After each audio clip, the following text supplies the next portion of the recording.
सारन गुरु digital कक्षा में आप सभी प्यारे बच्चों का आज पुनः मैं डॉक्टर रत्नाकर मिश्र स्वागता अभिनंदन करता हूं। आज हम लोग बिहार बोर्ड कक्षा 9 के लिए प्रथम पाठ जो ईशस स्तुति जो पाठ है इसको लेकर के हम लोग प्रस्तुत हुए हैं और इसका अध्ययन आज हम लोग करेंगे। आइए इस पाठ के बारे में, कोई भी पाठ पढ़ते हैं इस पाठ से पूर्व में इसकी एक भूमिका है। भूमिका का मतलब यह है कि इस पाठ में क्या है, क्या पढ़ना है, क्यों हमारे पाठ्यक्रम में इसको रखा गया है, संलग्न किया गया है। तो आइए इसका हम लोग, ये आपका श्लोक है और इससे पहले हम लोग देखेंगे कि इस पाठ की आपकी भूमिका क्या है और आपका पाठ क्या है। देखिए मूल पुस्तक है आपका, ये आपका हुआ मूल पुस्तक। जो मूल पुस्तक है आपका टेक्स्ट बुक, उसमें ये पाठ दिया है और ये सारे श्लोक आपको दिया गया है। इसको हम लोग क्रम से पढ़ेंगे। सबसे पहले इस पाठ का देखिए नाम क्या है, प्रथम पाठ ईशस स्तुति। अब इसमें हम लोग देखेंगे ईश का मतलब क्या होता है। ईश का मतलब क्या होता है? ईश का मतलब होता है इष्ट। जैसे जो हमारे और आपके कोई आइडियल होंगे उनको भी हम लोग इष्ट कह सकते हैं कि हमारे बड़ी इष्ट हैं, ये हमारे इष्ट मित्र कहा जाता है ना, माने जिससे बहुत प्रेम। लेकिन पूरे संसार में, पूरे जगत को जो चलाने वाला है परब्रह्म परमेश्वर, जो ईश्वर जिसको कहा गया है, परमात्मा कहा गया है, अल्लाह कहा गया है, ईसा मसीह, अलग अलग जाति धर्मों, अलग अलग धर्मों में उनको अलग अलग रूपों से देखा गया है, जाना गया है, अनुभव किया गया है। तो वो जो ईश है, तो ये संस्कृत का वस्तुतः पाठ्यक्रम है। तो इसमें ईश्वर की जो है कि प्रार्थना से इस पाठ्यक्रम को प्रारंभ किया गया है। और संस्कृत का कोई भी ग्रंथ हम लोग पढ़ने जाते हैं तो आप लोग देखिएगा कि पहले कुछ श्लोक ऐसा दिया जाता है जो भगवान के लिए, ईश्वर के लिए, परमात्मा के लिए समर्पित हो। ऐसा कहा जाता है कि यह मंगलाचरण है। मंगलाचरण उस ग्रंथ की समाप्ति से, समाप्त अच्छे से हो सके, उस ग्रंथ को लिखने वाला ऐसा प्रार्थना करता है कि यह ग्रंथ की समाप्ति अच्छे से निर्विघ्नता पूर्ण, विघ्न ध्वंस हो और निर्विघ्नता पूर्ण इस ग्रंथ की समाप्ति हो। इसके लिए वह प्रथम श्लोक में, अधिक संस्कृत के ग्रंथों में आपको देखने को मिलेगा कि उसमें मंगलाचरण किया गया है। आइए इसमें भी जो पहले पाठ में 5 श्लोक दिए गए हैं, ये इष्ट के लिए, परब्रह्म परमेश्वर के लिए क्या है, समर्पित है। उपनिषदः भगवत गीता चेति जीवनस्य अभ्युदय विकसिता अमूल्या ग्रंथाः। ये पाठ की भूमिका है। कह रहे हैं कि उपनिषदः। अब देखिए उपनिषद में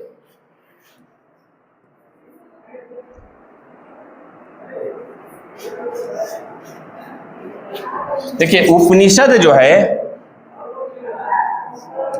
इसमें 3 पद हैं। कौन कौन पद हैं? उप, नि,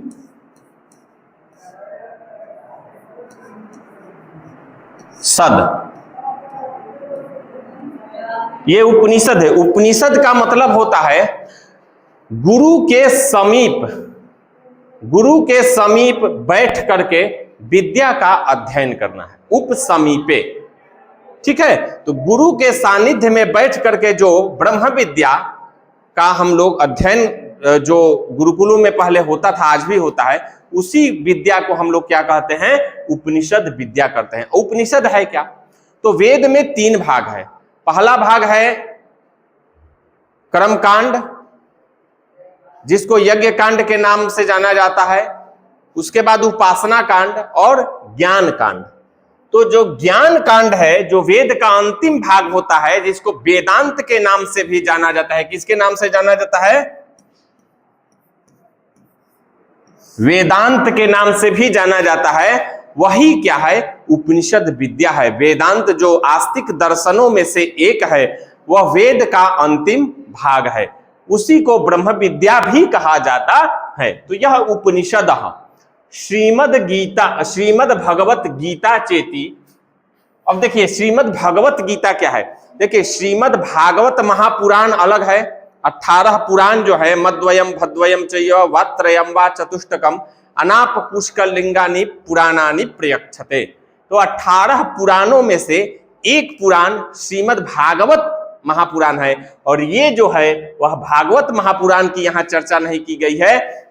यहाँ पे चर्चा किसकी की गई है? श्रीमद् भगवत गीता का। तो गीता क्या है? तो महाभारत एक महान ग्रंथ है जिसमें 1 लाख श्लोक है। वेद व्यास जी उसके रचयिता हैं, और उस महाभारत में 18 पर्व है, पर्वों में विभाजित किया गया है। 18 पर्वों में से भीष्म पर्व में यह अर्जुन और भगवान कृष्ण का जो संवाद है वही गीता है। इसमें 700 श्लोक हैं। 18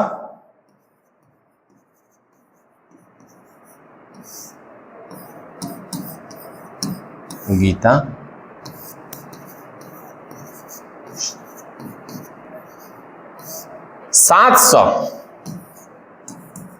700 श्लोक है किसमें? गीता में। तो अर्जुन को जब विषाद उत्पन्न होता है युद्ध के समय, विषाद का मतलब हो गया कि मैं किसको मारूं, क्या करूं, किम कर्तव्य मूढ़ जिसको कहा जाता है एक शब्दों में अर्जुन होते हैं, तो भगवान कृष्ण से, अपने सारथी से प्रार्थना करते हैं, और उस युद्ध भूमि में, कुरुक्षेत्र के मैदान में उपदेशित किया हुआ जो ज्ञान है भगवान कृष्ण के द्वारा, वही 700 श्लोकों में क्या है? निबद्ध है। इसी को गीता है। और यह गीता कहां से लिया गया है? महाभारत के भीष्म पर्व से लिया गया है। तो उपनिषद क्या है समझ लिए, गीता क्या है समझ लिए। चेति च इति चेति, च और माने उपनिषद और भगवत गीता चेति जीवनस्य माने मनुष्य के जीवन में अभ्युदयाय माने अभ्युदय के लिए विकसिता अमूल्य ग्रंथा माने आपके जीवन में कैसे अभ्युदय है। आप भी अपने जीवन में किसी प्रकार के उलझन में यदि पड़े हुए हैं तो उस उलझन से कैसे आपके सभी प्रश्नों का उत्तर अगर ढूंढना चाहते हैं तो आपको कहां मिलेगा? उपनिषद और श्रीमद् भगवत गीता में आपको मिल जाएगा। तो इससे मनुष्य का क्या होता है? अभ्युदय होता है। अमूल्य ग्रंथ, यह ग्रंथ जो है दोनों यह अमूल्य है। ठीक है। उपनिषद अनेकेषाम ऋषीणाम विचारान प्रकटयन्ति। उपनिषद जो है अनेक 4 वेद हैं, ऋग्वेद, यजुर्वेद, सामवेद, अथर्ववेद, चारों वेद का अलग अलग उपनिषद है, और अलग अलग उपनिषदों में हर ऋषि अपना अपना विचार मत जो है कि अलग अलग प्रस्तुत करते हैं, ज्ञान विज्ञान की बात करते हैं। तो 108 उपनिषद था। कितना उपनिषद था? 108।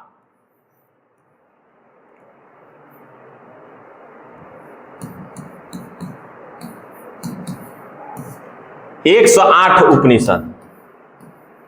और अभी जो है कि उपलब्ध उपनिषद है उसमें बहुत सारे उपनिषद है, जैसे यजुर्वेद का ईशावास्योपनिषद। तो इस तरह से उपलब्ध जो हमारे अभी उपनिषद हैं वो कितने हैं? 10 ठो होंगे। ईशावास्योपनिषद, केनोपनिषद, कठोपनिषद, मुंडकोपनिषद, मांडुक्योपनिषद, तैत्तरीयोपनिषद, ऐतरेय उपनिषद, श्वेता श्वेतरयोपनिषद इत्यादि अभी उपलब्ध है। ठीक है। तो ये सारे जो है कि अलग अलग ऋषि नाम माने ऋषि लोग जो हुए वो विचारान प्रकटयन्ति, अपना अपना विचार प्रकट करते हैं किसमें? उपनिषदों में। और उपनिषद क्या है? वेद का अंतिम भाग है। श्रीमद् भगवत गीता तो केवलस्य योगेश्वर कृष्णस्य उभयत्रयापि परमात्मनः सर्वशक्ति संपन्नता दर्शिता। और श्रीमद् भगवत गीता के जो है कि श्रीमद् भगवत गीता तो केवलस्य माने केवल, योगेश्वर कृष्णस्य माने योगेश्वर कृष्ण का, ठीक है ना, का माने इसमें और किसी ऋषियों का इत्यादि का मत नहीं है और कहा हुआ वचन नहीं है। ये जो है कुछ वेदों का वचन है गीता में, और भगवान कृष्ण स्वयं अपने मुख से जो है कि गीता को प्रकट करते हैं अर्जुन के समक्ष। उभयत्रयपि, उभय माने दोनों, यत्रापि यत्र अपि भी परमात्मनः सर्वशक्ति संपन्नता दर्शिता। परमात्मा जो है, ईश्वर जो है, ब्रह्म जो है, वह सर्वशक्तिमान है। यह दोनों ग्रंथों का यह दोनों ग्रंथ क्या करते हैं? प्रमाणित करते हैं। अस्मिन पाठे माने इस ईश स्तुति पाठ में तस्यैव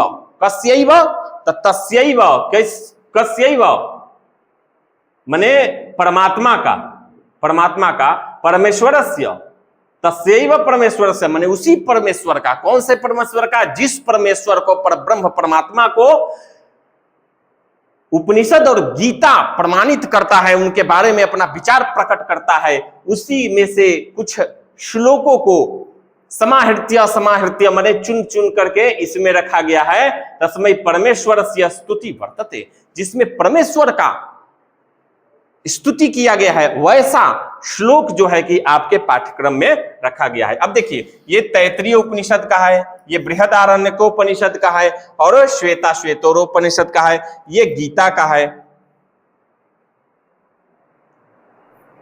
ये कहां का है? गीता का है। और ये नमः, हाँ, ये भी गीता का है। ये आपको पाठ्यक्रम में रखा गया है। आज इसका हम लोग वाचन के साथ साथ प्रथम श्लोक भूमिका पढ़ लिए, हम लोग पढ़ेंगे। देखिए, प्रथम श्लोक क्या है, थोड़ा सा देखेंगे हम लोग। प्रथम श्लोक है, यतो वाचो निवर्तन्ते अप्राप्य मनसा सह आनंद ब्रह्मणो विद्वान न बिभेति कुतश्चन। ये आपका श्लोक है। इसको उच्चारण कैसे करना है? आप ऐसे उच्चारण कर सकते हैं, यतो वाचो निवर्तन्ते अप्राप्य मनसा सह आनंदम ब्रह्मणो विद्वान न बिभेति कुतश्चन। ये आपका श्लोक है। अब इसमें श्लोक में देखिए कितने पद हैं। यतः वाचः निवर्तन्ते अप्राप्य मनसा सह आनंद ब्रह्मणः विद्वान न बिभेति कुतश्चन। इतने पद हैं। अब इसके पद का हम लोग पहले अर्थ एक एक पद का जानेंगे, फिर अन्वय व्याख्या इत्यादि हम लोग इसको क्या अर्थ है इसको हम लोग पढ़ेंगे। आइए, इसमें देखिए, कहता है यतः माने जिससे, जिस परम तत्व माने ब्रह्म। ब्रह्म कैसा है, क्या है? अनोरणीयान महतो महीयान, अणु से भी छोटा है, सूक्ष्म है जो दिख नहीं सकता है, और इतना बड़ा है तो भी नहीं दिख सकता है। बहुत बड़ा चीज आपके आंख के पास रख दिया जाए तो पूरा दिख पाएगा? नहीं दिख पाएगा। उसी प्रकार से ये वाचः माने वाणी शब्द, निवर्तन्ते माने लौट जाती है, वापस आ जाती है, अप्राप्य जो प्राप्त न करके न करना, मनसा मन के साथ, सह माने साथ, आनंद आपके परीक्षा में आएगा आनंदम। आनंद का मतलब हो गया है आनंद को, आनंदम कर्ता ने कर्म को, द्वितीय के एक वचन का रूप है। ब्राह्मण के, विद्वान माने ज्ञानी मनुष्य, न माने नहीं, बिभेति माने डरता है, भय करता है, कुतश्चन किसी से भी, किसी भी कारण से। ये आपका एक एक पद का अर्थ हो गया। आपके परीक्षा में आएगा कि एक एक पद का कुछ अर्थ पूछ देगा। मनसा, सह माने साथ में, निवर्तन्ते आपसे पूछ देगा लौट जाती है, आप अर्थ लिख सकते हैं। अब पूरे श्लोक का हम लोग क्या करेंगे, अर्थ देखिए हम लोग पढ़ते हैं। देखिए, संस्कृत में रामः गच्छति गृहम, गृहम गच्छति रामः, गच्छति रामः गृहम, तीनों प्रकार का अनुवाद क्या है, सही है। लेकिन अर्थ करने के लिए इसका अन्वय करना पड़ता है। पहले कर्ता के पद को, क्रिया के पद को सजाना पड़ता है। तो ये देखिए अन्वय है, ये यतः वाचः मनसा सह अप्राप्य निवर्तन्ते ब्रह्मणः आनंदम विद्वान कुतश्चन न बिभेति। ये इसका अन्वय है। हो सकता है आपके पाठ्य पुस्तक के अनुसार कह दे कि इस जो मंत्र है, इस मंत्र का क्या है, इस मंत्र का अन्वय क्या है पूछ सकता है, तो आप लिख सकते हैं। आइए इसका सब संदर्भ प्रसंग देखते हैं। माने ये संदर्भ प्रसंग का मतलब होता है ये श्लोक कहाँ का है पूछ देगा, आप क्या जवाब देंगे। तो ये जो है कि तैत्तिरीय उपनिषद के ब्रह्मानंद बल्ही में आया है। देखिए तैत्तिरीय उपनिषद जो है, तैत्तिरीय उपनिषद में 3 बल्ही है। कितना बल्ही है? 3 बल्ही है।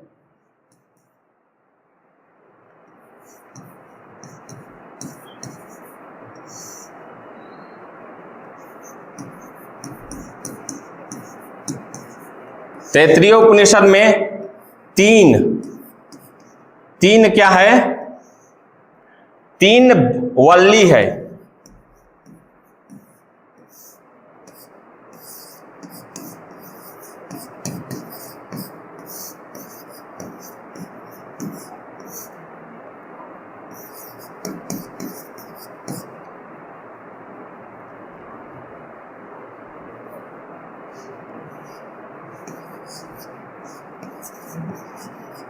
ब्रह्मा वल्ली और ब्रह्मावली और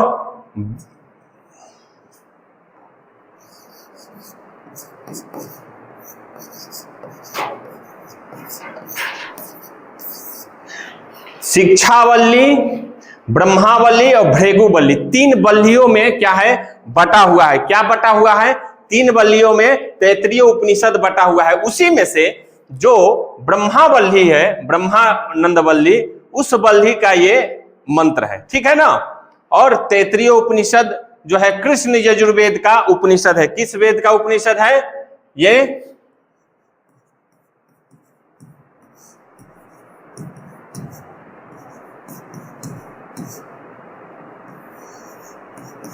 कृष्ण यजुर्वेद का तैत्तिरीय उपनिषद है। उसमें 3 वल्ली है। उसी में से ब्रह्मावल्ली है जो उपनिषद है, उसी में के जो ब्रह्मानंद वल्ली है, ये देखिए उसी में ये श्लोक क्या हुआ है, दिया गया है। इसको आप स्क्रीनशॉट ले लीजिएगा। अब देखिए, अब इसका हम लोग अर्थ के तरफ हम लोग चलेंगे। अर्थ के तरफ हम लोग चलेंगे, इसकी व्याख्या क्या करेंगे, व्याख्या करेंगे। अब देखिए व्याख्या में क्या है, यतो वाचो निवर्तन्ते, ये कह रहा है जिस पर ब्रह्म का पूर्ण वर्णन करने में वाणी भी समर्थ नहीं हो पाती है। जो हमारी वाणी है, जो मुख से हम लोग बोलते हैं, पंच ज्ञानेंद्रिया पंच कर्मेंद्रिया में से ये मुख भी आता है। तो वाक, वाणी, वाक जो मुंह से बोला जाता है, यह पंच ज्ञानेंद्रिया पंच कर्मेंद्रिया, एक मन, एकादश जो है, जो हमारा सेंस है, उसमें उसके द्वारा हम लोग ब्रह्म को नहीं जान पाते हैं।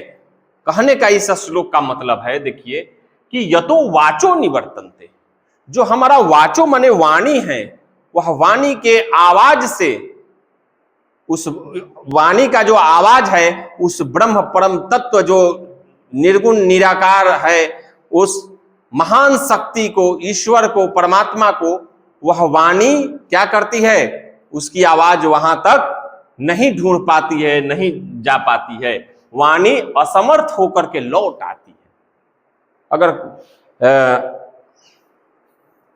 बहुत तेज से भगवान को, परमात्मा को याद किया जाए, तेज तेज चिल्ला करके, तो क्या उनके तक वाणी पहुंच जाएगा? वहां तक वाणी भी जाने में क्या है, समर्थवान नहीं है, नहीं जा पाती है। अप्राप्य मनसा सह।